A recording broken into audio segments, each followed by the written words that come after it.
ನಮಸ್ಕಾರ ಸ್ನೇಹಿತರೆ. ಇವತ್ತಿನ ವಿಡಿಯೋ ನಿಮಗೆ ಪಡಿತರ ಚೀಟಿ ಬಗ್ಗೆ ಮಾಹಿತಿ ಕೊಡ್ತಾ ಇದ್ದೀನಿ. ಏನಪ್ಪಾ ವಿಷಯ ಅಂತಂದ್ರೆ, ಪಡಿತರ ಚೀಟಿ ಹೊಂದಿರೋರು ಅಂದ್ರೆ ರೇಷನ್ ಕಾರ್ಡ್ ಹೊಂದಿರೋರು ಡಿಸೆಂಬರ್ 1ನೇ ತಾರೀಕು ಒಳಗೆ ನೀವು KYC ಮಾಡಿಸ್ಕೋಬೇಕು. ಯಾಕೆಂದ್ರೆ ಸೆಪ್ಟೆಂಬರ್ 30ನೇ ತಾರೀಕು ಲಾಸ್ಟ್ ಡೇಟ್ ಕೊಟ್ಟಿದ್ರು. ಈಗ ಒಂದು ತಿಂಗಳು ಎಕ್ಸ್ಟೆಂಡ್ ಮಾಡಿದ್ರೆ ನವೆಂಬರ್ 30ನೇ ತಾರೀಕು ಲಾಸ್ಟ್ ಡೇಟ್ ಆಗಿರುತ್ತೆ. ಮತ್ತೆ ಡಿಸೆಂಬರ್ 1ನೇ ತಾರೀಕು ಒಳಗೆ ನೀವು KYC ಮಾಡಿಸ್ಕೋಬೇಕು. KYC ಮಾಡಿಸ್ಕೊಳ್ಳಿಲ್ಲ ಅಂದ್ರೆ ನಿಮ್ಮ ಕಾರ್ಡು ರದ್ದಾಗುತ್ತೆ, ವರ್ಕ್ ಆಗಲ್ಲ.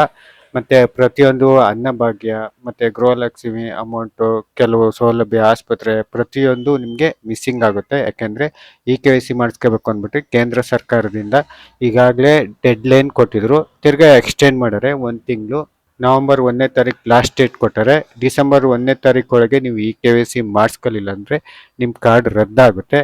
ಪ್ರತಿಯೊಂದು ಸೌಲಭ್ಯಗಳಿಂದ ವಂಚಿತ ಆಗ್ತೀರಾ.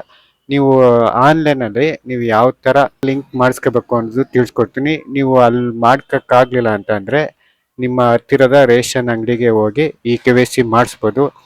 KYC ಮಾಡಿಸ್ಕೋಬೇಕು ಅಂದರೆ ಯಾವ ಕಡ್ಡಾಯವಾಗಿರುತ್ತೆ ದಾಖಲೆ ತಗೊಂಡು ಹೋಗ್ಬೇಕು ಅಂತ ತಿಳಿಸ್ಕೊಡ್ತೀನಿ. ಒಂದು ಪಡಿತರ ಚೀಟಿ ಒರಿಜಿನಲ್ ಕಾಪಿ ತಗೊಂಡೋಗಿ, ಮತ್ತು ಕುಟುಂಬದ ಸದಸ್ಯರ ಆಧಾರ್ ಕಾರ್ಡ್ ಕಾಪಿ ತಗೊಂಡೋಗಿ.